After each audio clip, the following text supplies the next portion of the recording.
deuxième partie de cette émission, l'entretien de Tebboune, l'intervention de Tebboune devant la presse, devant deux journalistes. On va y revenir dans cette émission pour essayer de comprendre plutôt ce qu'il a dit, ce qu'il n'a pas dit, peut-être c'est le plus important, ce qu'il n'a pas dit dans cet entretien. Comme vous avez vu dans la première partie, il y a avec nous Madame Zéna Rahmoun, représentant de l'Éposse internationale à Londres. Bienvenue. Tekatna Agma, Nasser Djoudi, bien sûr, Tanoukidna, journaliste, et M. Djem Gessoum, chercheur en sciences sociales à Paris. Mais Rahmoun, Avdaoukid, comme on charlie Agma, Thamsel Tagin, نسلا بنش إيش نجريحة نسلا تبون شحال تيك نسلا اللي يسلوا إن غلاف المينيس نتمرت نايا كل مسفهم كم كوا l'Algérie elle est menacée ها وكي دونك الفو كريس الفرو انترن الى قاتل هذوك اللي قالين زين خاطر بور فير فاس اسي مناس وكي قال 9000 لي جورناليست حتى تكومبلوتو كل في مورتنا وانا كي قال لا دي اس تي المروك الاسرائيل الامارات تجمعنا كل في مورتنا باش هذا خرف انت مورت وانا كي قال لا المالي لا ليبي وكل لي الجيران هكا اون فو دونك يا سي مناس ها جماعه سوف كو تبوناسكي لا دي بون نوفيل comme quoi finalement il n'y a aucune menace. Est-ce que c'est J'aime pour ceux qui font de la géopolitique, mais pour le citoyen algérien, où est la crise? Enfin, il y a la menace. Où est la menace? La Libye, elle est comme ça depuis 2011. Est-ce qu'elle constitue une menace pour l'Algérie ou la Réunion? Puis les pays du Sahel, il y a toujours eu du terrorisme. Oui. C'est pas d'aujourd'hui.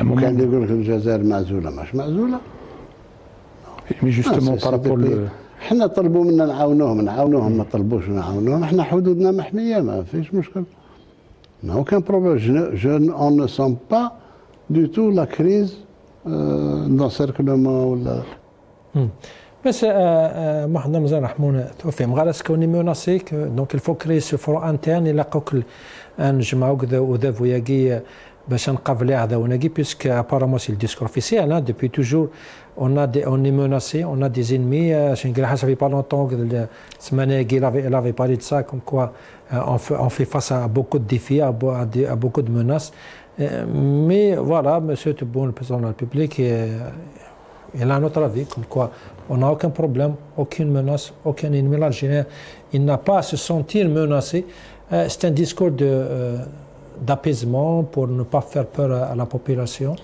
ou c'est quoi? Non, non, vas-y. Donc, la guerre, premièrement, توفق غارة ودي غارة كواليس غارة خاطر هنا كيهضرون ديال الملك ديال النيجر ماشي الحاجة يسهل خاطر ما إلا على يستهزيون فلاس غاسو لما نقارب باللي الدولة الجزائر كنيث لا وكي يحكمنا ذا فويكيا يخدم ضد دي زينمي غاسو لا شتني لا قصني دي يخدم بور دوني باش هذه يسدوك لا كدود يدس سا نا با مارشي ذا غنا فرصه تسخلع ذا كدود هذه بانيكي نيزمات ديال وين ندير هكا دونك الا شغلاكي مي لي كريز لات ماشي ذا ينايفر وكي ما الا يستهزا ديك الست هذو والتين كوني الحاجه ونزميران ميتريزيا فكي لا في لقا يستهزا لات وزما هذه مي اسكي ان شونجمون دو ديسكور خاطر سيزيك on a toujours compris comme quoi le discours des autorités du régime est basé sur ces menaces. Il faut avoir un front interne. Il y a des menaces un peu partout. L'Algérie est menacée. Maintenant, avec ce discours d'apaisement, plutôt comme quoi il n'y a aucune menace, est-ce qu'il y a un changement de tir, un changement de stratégie ou peut-être إلا قاونا على عقل اللي يخمك خاطر ما تخمض هكا زعما تغلطوا راسك يزمرك ديفا نوتر ديسكور دونك تورا بور لانستون الفو جوست هذه يوليون لا سيتواسيون كي ثلا هذه ميز كان سوين لانت لي دوني خاطر لي كريز ماشي كان كيتسفكت كان كيتصروحوت ينافد مي بور لانستون زعما تخمض ان جوجمون ديفينيتيف هكا خاطر لي كريز لات مازال دي زاكسيون تيروريست ديالنا يا بوكو دانتير باغ اكزومبل اللي بحفتر هذا الحدود حفتر كي غيدي بيان سور بار دوتر بيسونس كي سون hostile normalement à l'Algérie donc atteindre الحدود c'est une menace même le Mali qui il est en guerre avec الأزواد الجيران ساعة la famille roi ديال الجزائر ساعة la famille ديال المالي donc la guerre elle touche directement l'Algérie Mais apparemment, pour Tebboune, tout va bien, il n'y a aucune menace. C'est des crises. La ceinture sécuritaire, c'est là.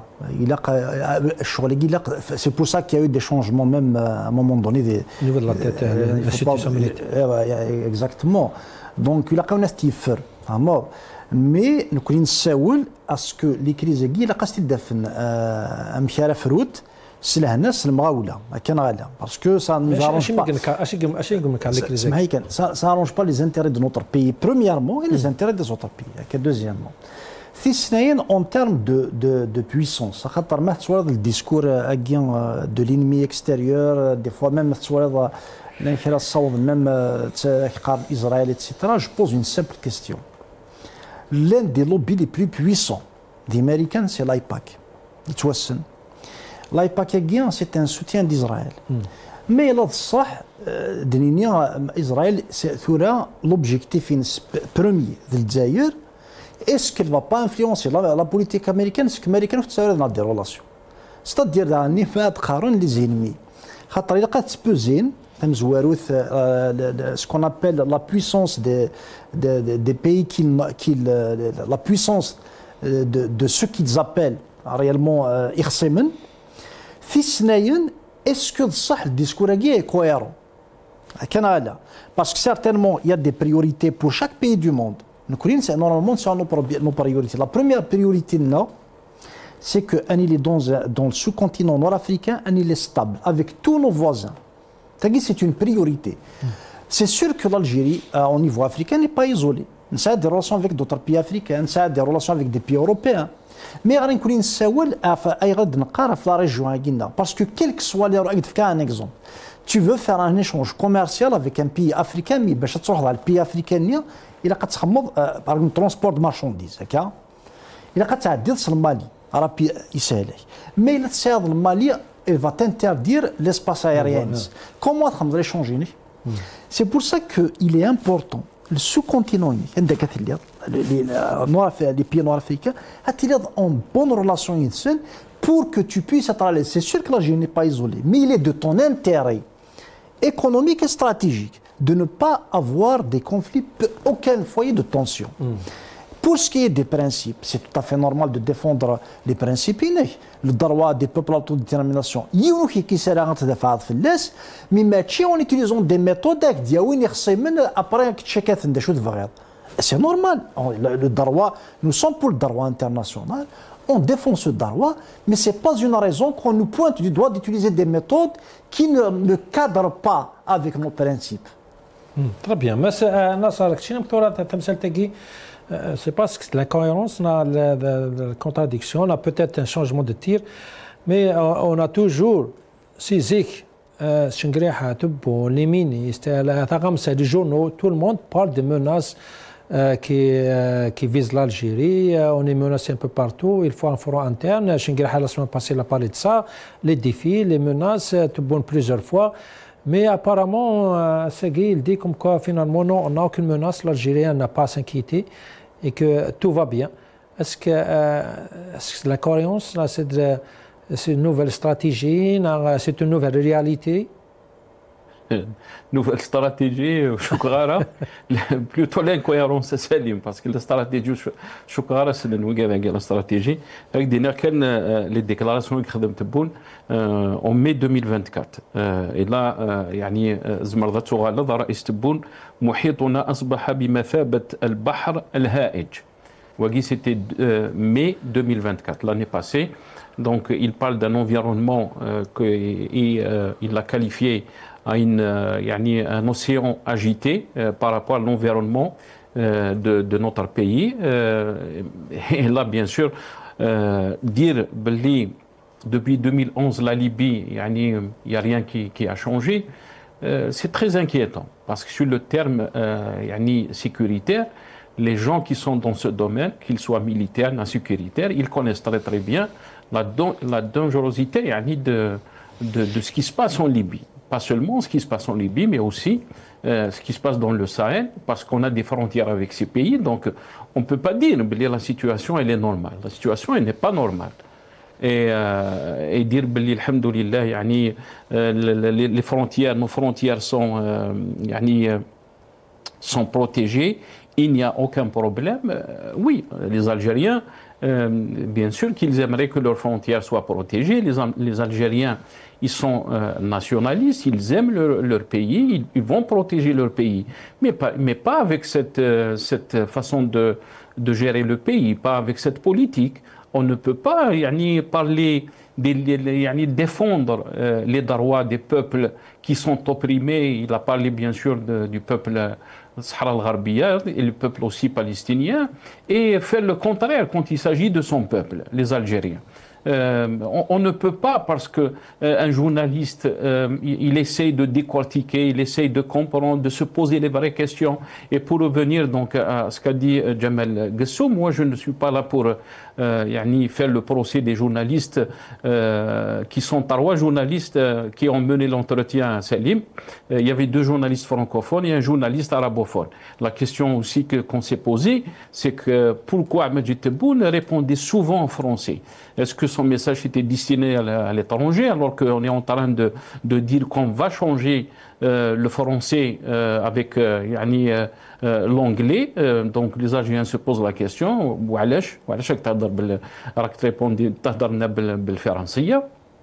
ça ne veut pas dire qu'il n'a pas le droit, mais on ne peut pas mener un entretien télévisé pour le peuple algérien parce que la moitié de ce qu'on est en train de dire, le chef de l'État, était en français.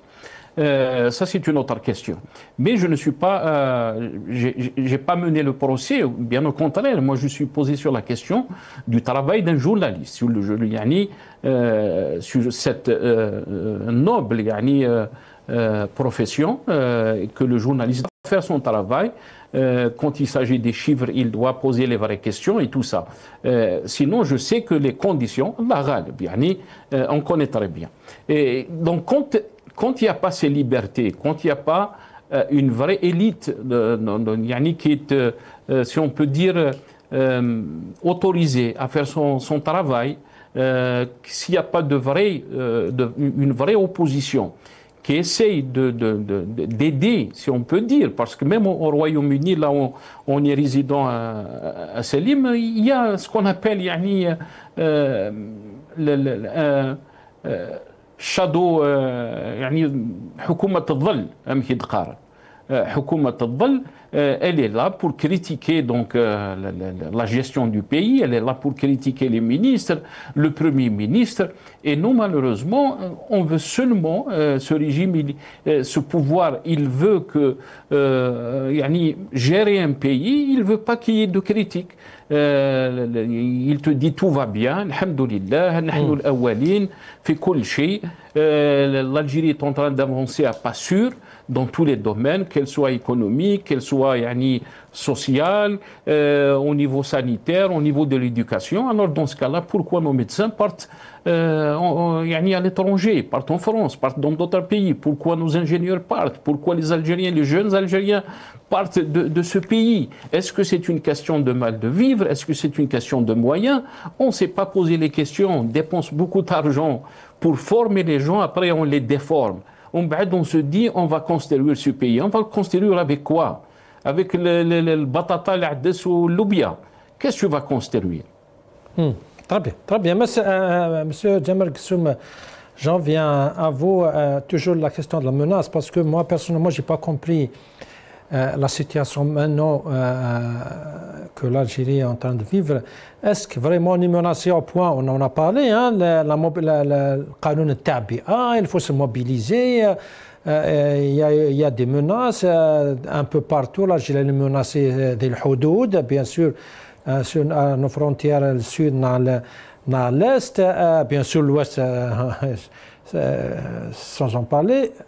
Au moment où M. Tebboune dit comme canon, finalement, on n'a aucune menace, l'Algérien n'a pas à s'inquiéter. C'est quoi? Est-ce qu'on doit s'inquiéter de ces menaces au point de revenir à cette loi de mobilisation où tout va bien, il ne faut pas s'inquiéter? Comment vous jugez, M. Gessoum, cette situation? عندما تتكلمون باللغة الفرنسية والأمازيغية اللي أنا ما نفهمهاش، أرجوكم أن نتكلم بالعربية، يعني نوسعوا الفهم يعني الشعب كامل اللي ما يفهمش الأمازيغية.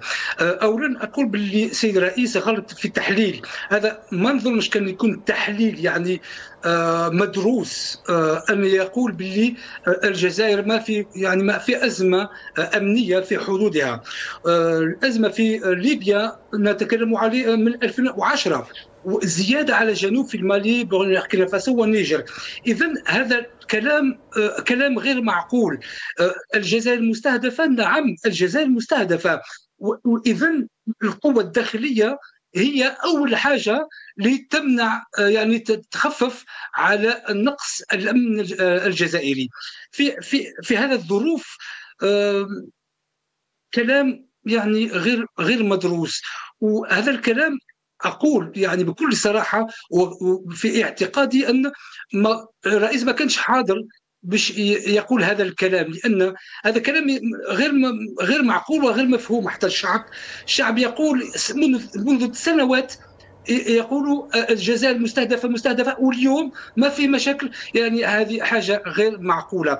إذن أريد أن رئيس الجمهورية يعني يدرس مليح الكلام اللي يقوله، يوزن الكلام، ويعني ما يغلطناش، لان هذه راهو يغلط فينا، منا مقصوده ومنا ما في مشكله. هذه ما هيش حاجه مفهومه. ولكن اريد ان نرد على سي ناصر.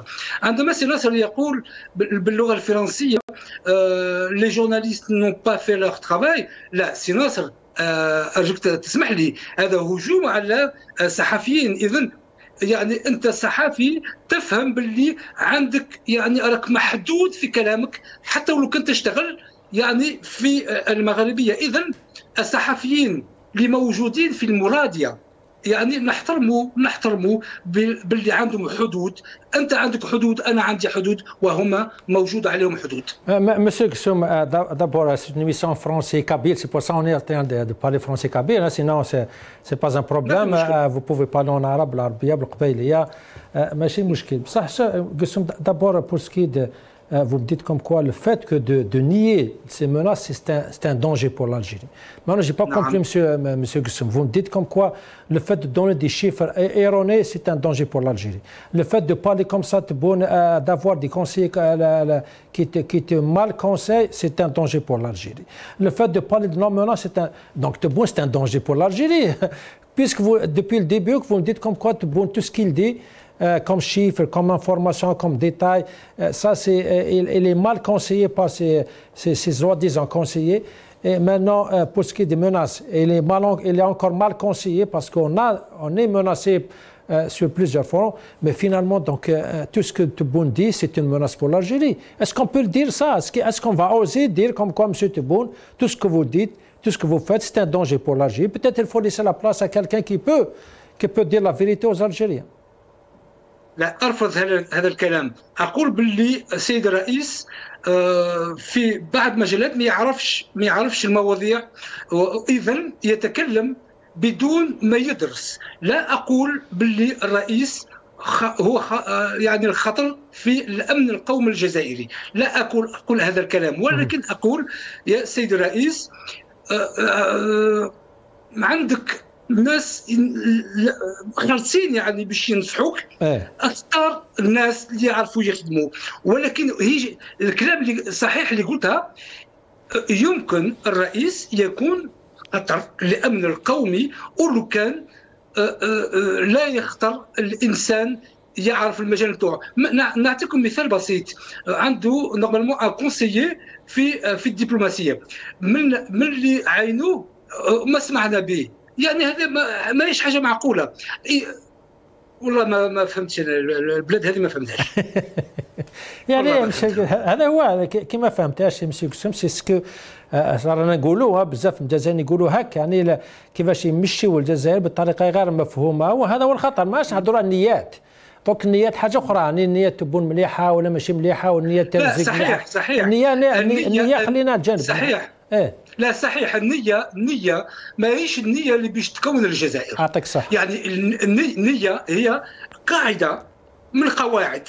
قاعده فقط، ولكن بعدين لازم يكون الناس يعني عندهم يعرف يشتغلوا. تشوف يعني الوزير التجاره يعني هذا مش قاري. هل تعلمون باللي كامل رزيق يعني كان يقرا، كان يدرس في الليل في التسعينات، يصبح اليوم يزيد العدس، ينقص العدس. عام اللي فات يعني كان يقول الشباب الجزائري يشروا صناعه من الصين، جابوا اليوم حبسوا عليهم. يعني ما Eh ben, jusqu'à quand, monsieur Gussoum, jusqu'à quand on va continuer comme ça? Jusqu'à quand on juge par les intentions, non, une bonne intention, un deuxième liha, ولكن la غالب un دون les conseillers, et ça va continuer comme ça jusqu'à نطيحوا مع الحيط ونغرقوا وقعد خلاص.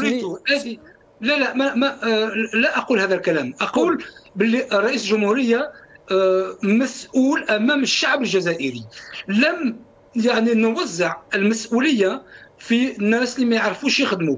يعني هذه المسؤوليه الاولى لرئيس تبون. رئيس تبون عنده قاعده واحده اللي هي اتحاد الشعب الجزائري، ولكن كيف تتحد الشعب الجزائري اللي ما يفهموا فيها حتى زفته في السياسه الجزائريه؟ هذه ما انا عييت من نخمم الصباح الليل الصباح، اقسم بالله ما فهمت شيء. ما نرفع ايدي فوق راسي. طيب بيان ريح معايا سي جمال. رانا نحن ليك رحمون اجمع عزيزنا توجا نهضر في لي مناسبات كيد عن الناس تبون يهضروا دينا كوم كوا اون ا دو بون ريلاسيون افيك تو الموند. اون فا ليكوتي انكور اون فوا نقولوا لك. اليوم علاقات اقتصادية قوية مع إفريقيا، وراني نحاول نقويها أكثر، لأن أنا إفريقي قبل كل شيء. علاقاتنا مع العالم العربي، مع الولايات المتحدة علاقاتنا طيبة، ونتشاوروا في كثير من الأمور، مش بالضرورة أمام الملأ. ولا علاقاتنا اليوم مع آسيا كانت عندنا علاقات معهم كل، مع اندونيسيا قريبه لنا بزاف، ماليزيا قريبه لنا، كلهم دول قريبه لنا. Monsieur Rahmoun a parlé de l'Afrique, comme quoi on a des relations. Quand on a parlé des États-Unis, on a des relations. Il a parlé du monde arabe, il a parlé de l'Asie, comme quoi on a des relations économiques, l'Indonésie, la Malaisie. J'ai l'impression qu'il a oublié un continent. L'Europe, oui. Pourquoi on en a parlé de l'Europe? Déjà. Ça ne va pas avec l'Europe? Non, mais déjà, n'oublions pas que récemment l'Algérie a été classée dans une liste grise. Et puis il y a aussi cet arbitrage international par rapport aux accords d'association Algérie-Union européenne, qui, je tiens. Et après, il y a eu un communiqué du ministre des Affaires étrangères. Juste pour clarifier pour les téléspectateurs. Quand il y a donc un challenge du point de vue du droit, quand il y a des vices de forme, parce que ce sont les vices de forme qui ont été mis en avant par le ministre des Affaires étrangères.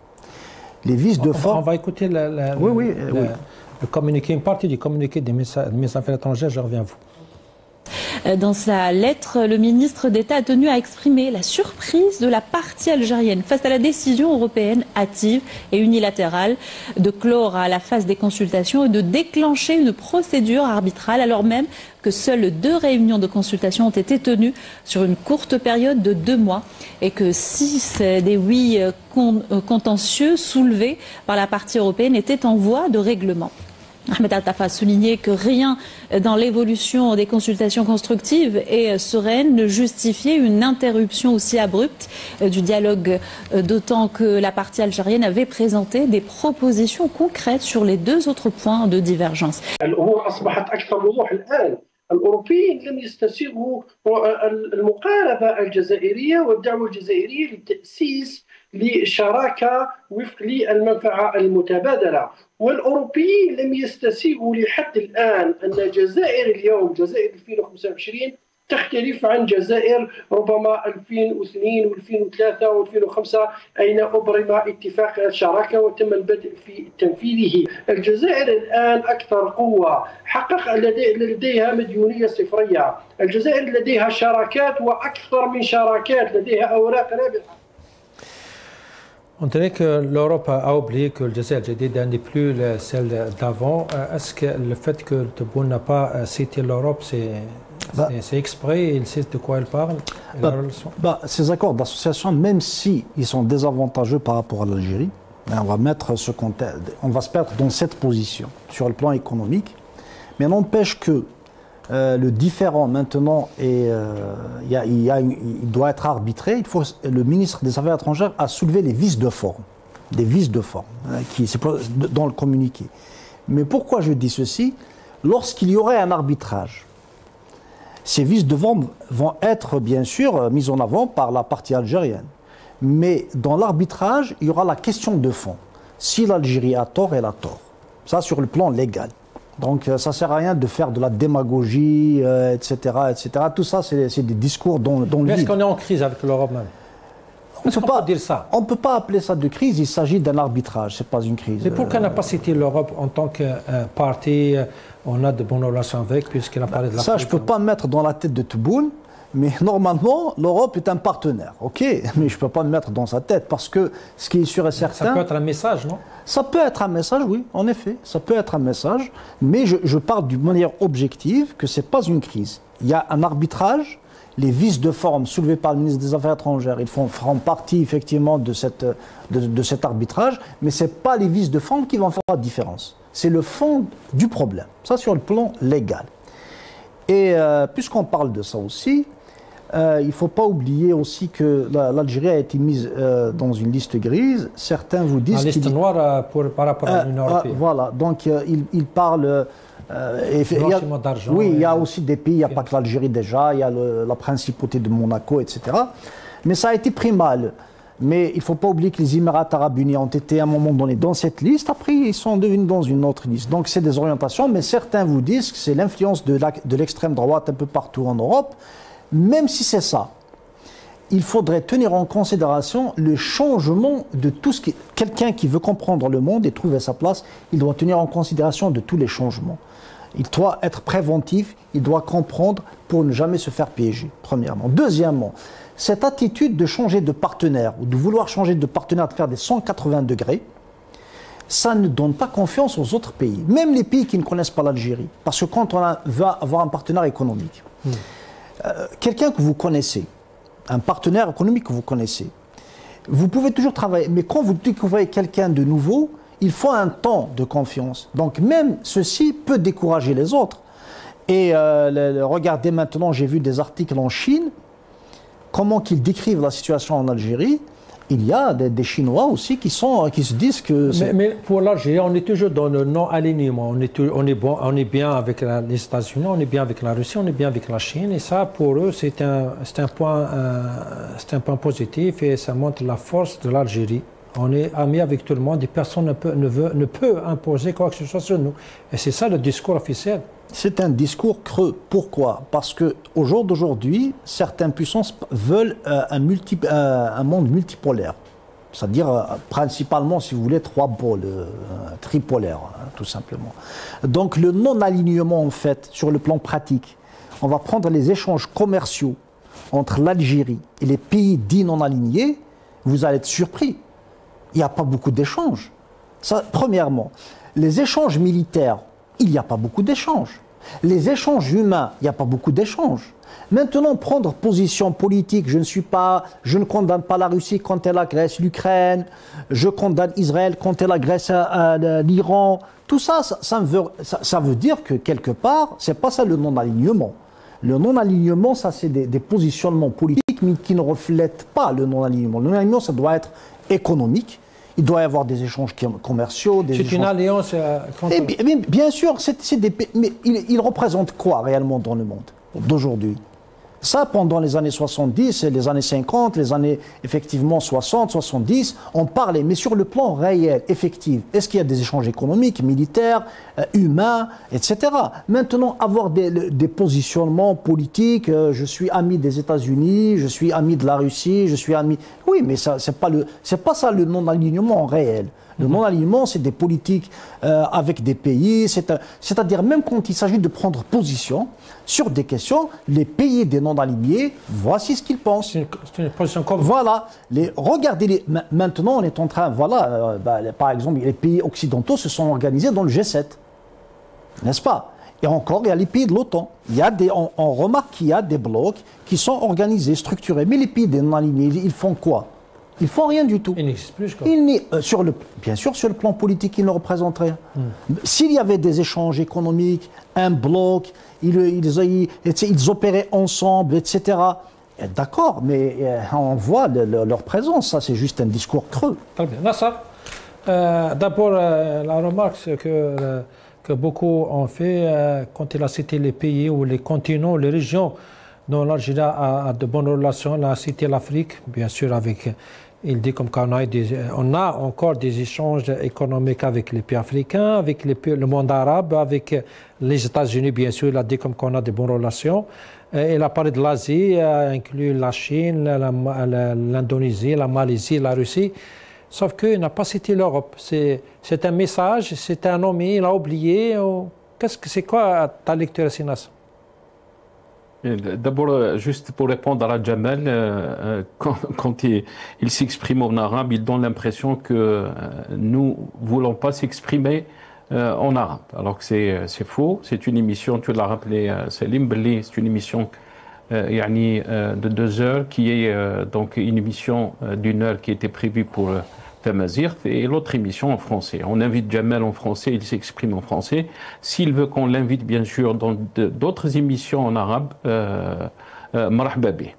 L'arabe fait partie aussi de notre algérianité, comme la mazirité et d'autres langues, maintenant même l'anglais. Pour la question à Salim, Abdelmadjid Tebboune a dit que pour ceux qui disent que l'Algérie est isolée sur le plan international, il a mis en avant le nombre de délégations étrangères qui visitent le pays. Donc, l'Algérie est fidèle au principe du non-alignement. Donc, en même temps, tout le monde s'interroge, d'après lui, sur le secret des bonnes relations qu'entretient l'Algérie avec les États-Unis d'Amérique, la Russie et la Chine. La question unique, vous l'avez mentionné dans votre question, Selim, c'est par rapport donc à cette relation avec l'Union européenne. Bien sûr, normalement, stratégiquement, c'est que l'Algérie doit avoir de bonnes relations avec les pays de l'Union européenne. Et moi, je dis qu'elle doit avoir aussi de bonnes relations avec la France, même s'il y a des tensions. Pourquoi? Parce que d'abord, il y a une histoire, mais aussi il y a une très grande diaspora algérienne. Cette diaspora peut être local, il y a des gens qui ont une vision de notre pays, comment lui donner un atout positif à l'étranger et par rapport à son image et par rapport aussi à ce que peut apporter cette diaspora. Normalement, c'est une priorité d'avoir de bonnes relations avec la France. On peut comprendre la question de l'extrême droite, mais normalement, quand on a des gens visionnaires, des gens qui voyaient très loin, on peut dépasser toutes ces questions avec un bon dialogue, avec de la diplomatie, avec des gens qui sont de l'autre rive, qui sont positives. On peut tisser les relations avec la diaspora, qui peut être un levier à tous les niveaux, un levier économique, un levier diplomatique. Malheureusement, c'est tout à fait le contraire qui se passe. Donc, ça, c'est une chose. On a vu par exemple la gestion de la crise avec l'Espagne.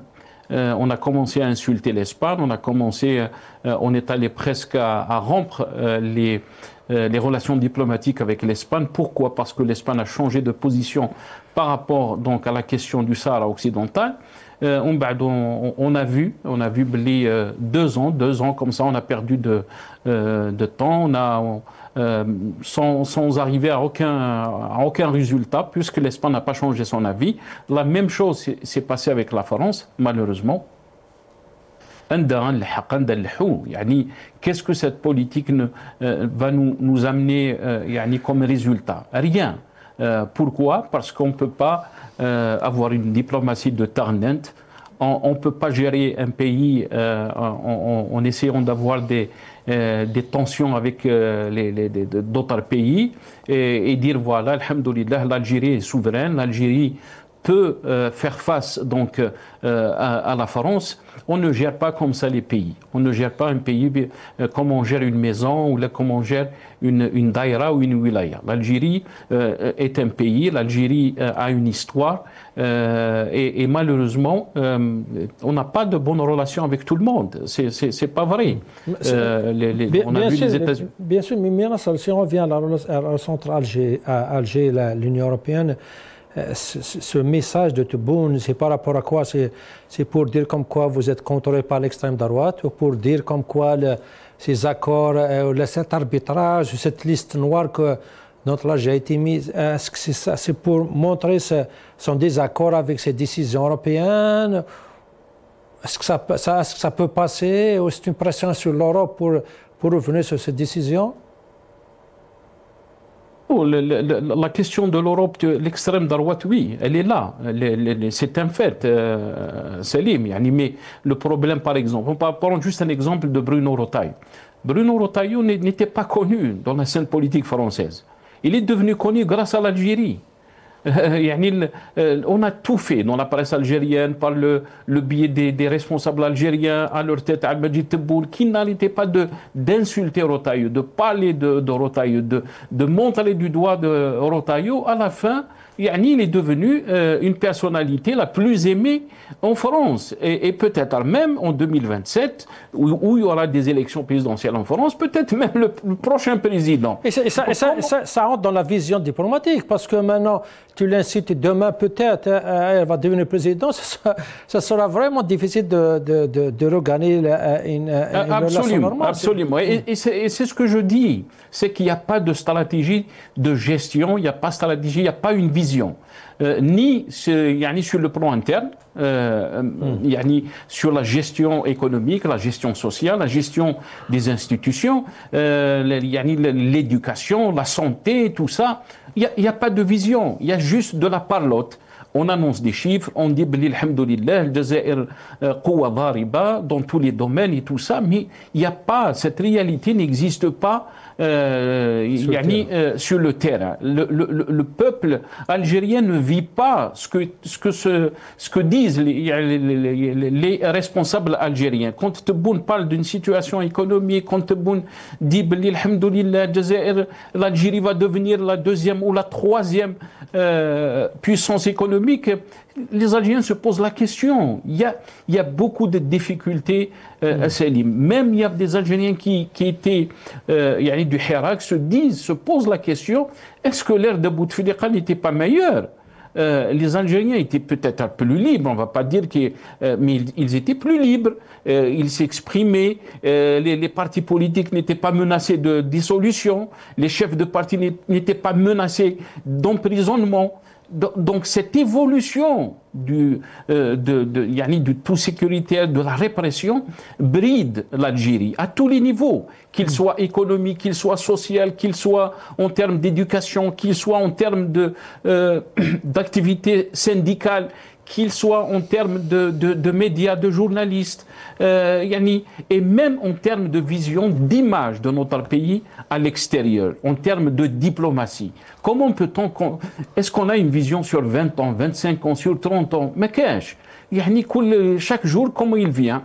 يلا ازدم اضرب نحي الفرنسي عاود رجع الفرنسي نحي l'anglais عاود رجع l'anglais et comme ça on est en train de jouer. Wallahi, on est en train de jouer avec ce pays. On est en train de jouer.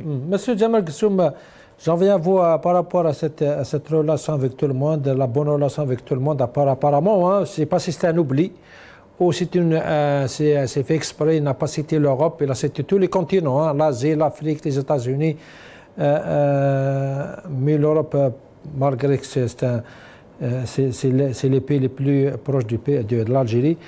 C'est un oubli, M. Djemal Ghessoum, ou c'est pour montrer son mécontentement par rapport aux derniers événements, l'arbitrage, la liste noire, l'extrême droite, le tout qui fait que Tebboune n'a pas cité l'Europe en tant que on a des bonnes relations avec eux?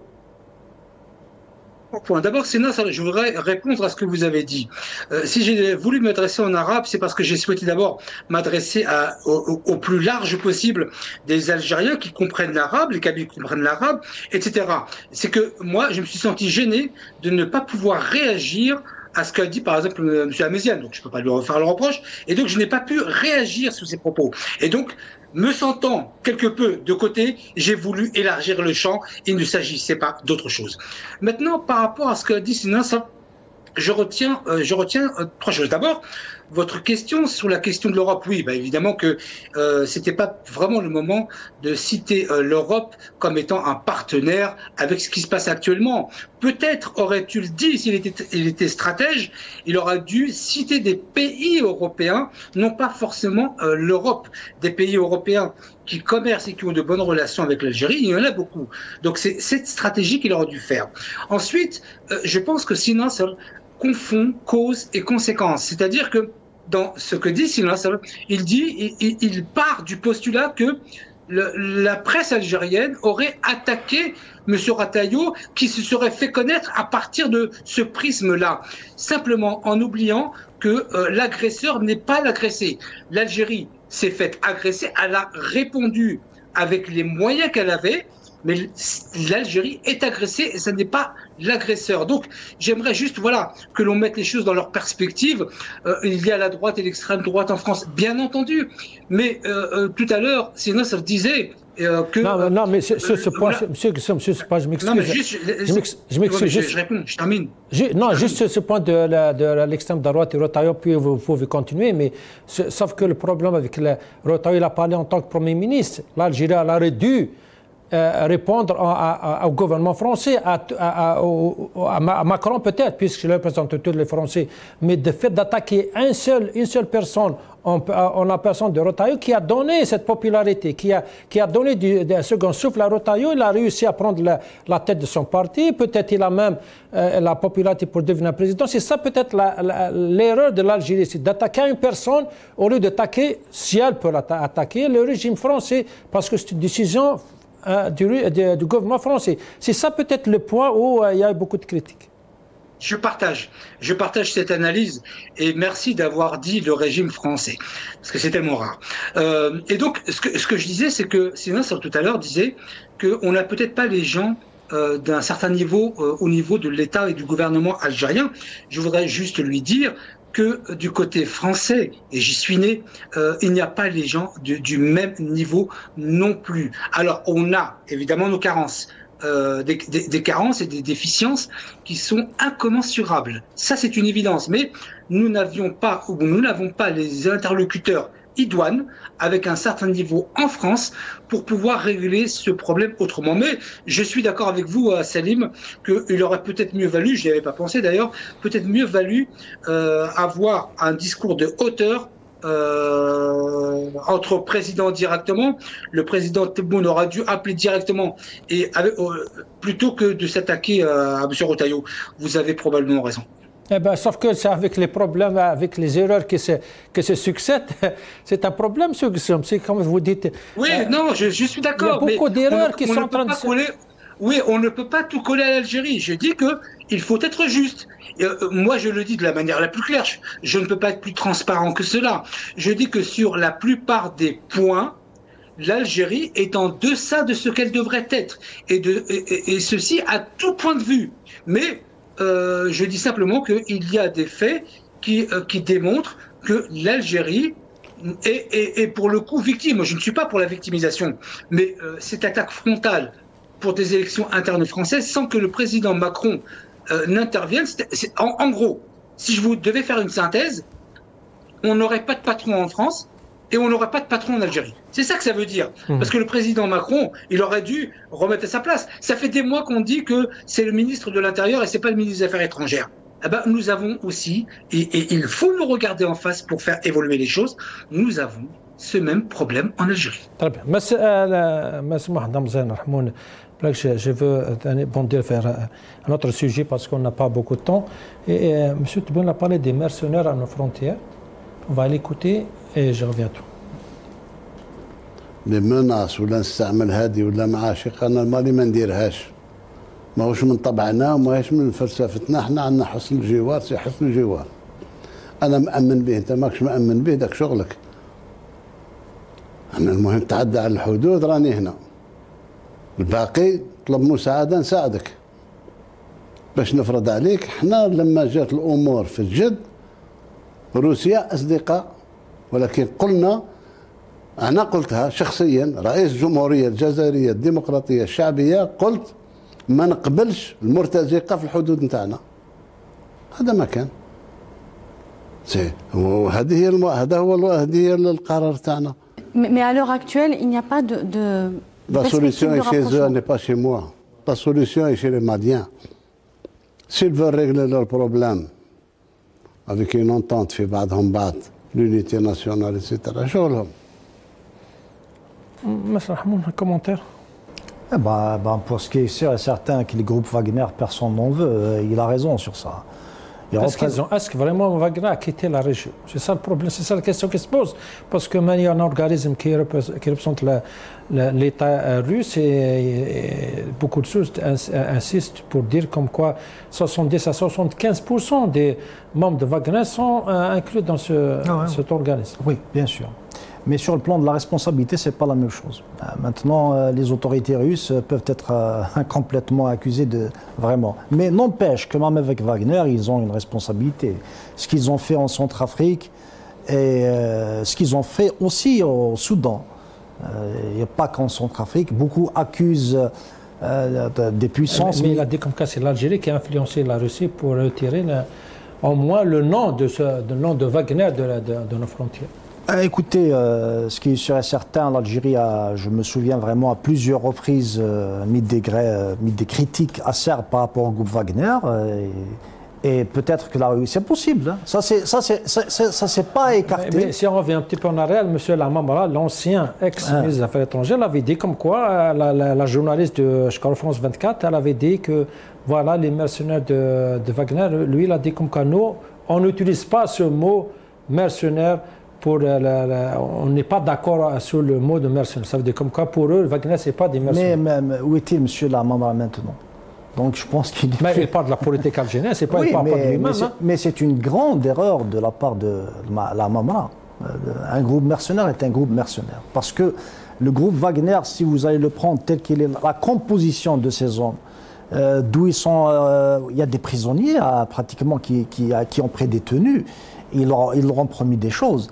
Il faut voir comment ils se sont comportés. Non, mais je ne parle pas de ça, je parle de la position algérienne officielle. Juste de continuer. La Lamamra, elle ne parlait pas en son nom, elle parlait au nom de l'État algérien qui dit comme quoi pour eux, le Wagner, ce n'est pas des mercenaires. C'est une très grande erreur, comme même l'erreur qui a été dite que quand Abdelmajid Tebboune a dit à Poutine que vous êtes l'ami de l'humanité, c'est aussi une erreur. Hein, ça, c'était avant le BRICS. Voilà, il fallait bien brosser un petit peu pour nous permettre de rejoindre le BRICS. Non. Représenter un pays, il y a des guerres.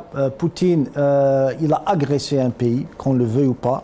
Piégé ou pas piégé, il a agressé un pays. Il peut effectivement défendre les intérêts de l'Algérie, c'est tout à fait normal, mais faire avancer sur un terrain complètement de connivence, ça c'est pas normal.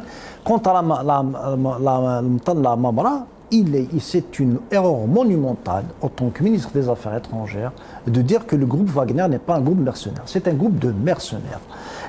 Tout le monde le sait, qui ne le sait pas, les Russes le savent.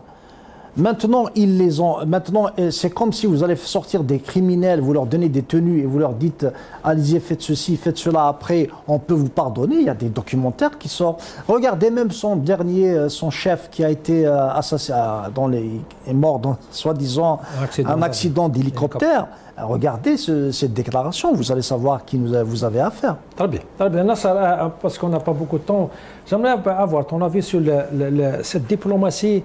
Moi, on n'intervient pas, on ne se mêle pas dans les affaires des autres pays. S'ils veulent notre aide, on va les aider, mais nous, on ne se mêle pas. Qu'est-ce que vous en pensez de cette façon de voir? Comme quoi on est seul, on est derrière nos frontières, on ne se mêle pas des autres. Au moment où, avec cette ces conflits, cette géostratégie à l'échelle internationale. Tout le monde maintenant essaie d'avoir son mot à dire dans ces conflits. Et le plus fort, même Macron l'avait dit, hein, maintenant le plus fort c'est celui qui a l'armement, l'intelligence, les renseignements puissants. Est-ce que l'Algérie a tout intérêt à plutôt se mêler dans les d'autres pays pour ne pas voir la crise arriver chez nous, ou c'est une bonne stratégie de se retirer derrière ses frontières et se taire et dire alhamdoulilah, les autres ça ne nous intéresse pas? Bon, c'est inquiétant, Salim, de dire ça, parce que d'abord, avant de vous répondre, Salim, juste pour revenir à notre ami Jamel Gissoum, il faut vous jouer au tennis. Parce qu'aujourd'hui, spécialement, il est en train de me taquiner. Mais lui, il veut faire la comparaison donc, des niveaux des responsables français, algériens. Malheureusement, cette émission est dédiée à la situation de notre pays. Certes qu'on est en train de discuter des relations avec d'autres pays, mais on parle beaucoup plus des responsables algériens que des responsables donc, de la France. Sur la question, Salim, c'est que oui, c'est une bonne chose d'un côté de dire nous, l'Algérie ne va pas accepter ou n'acceptera pas la présence des mercenaires à ses frontières.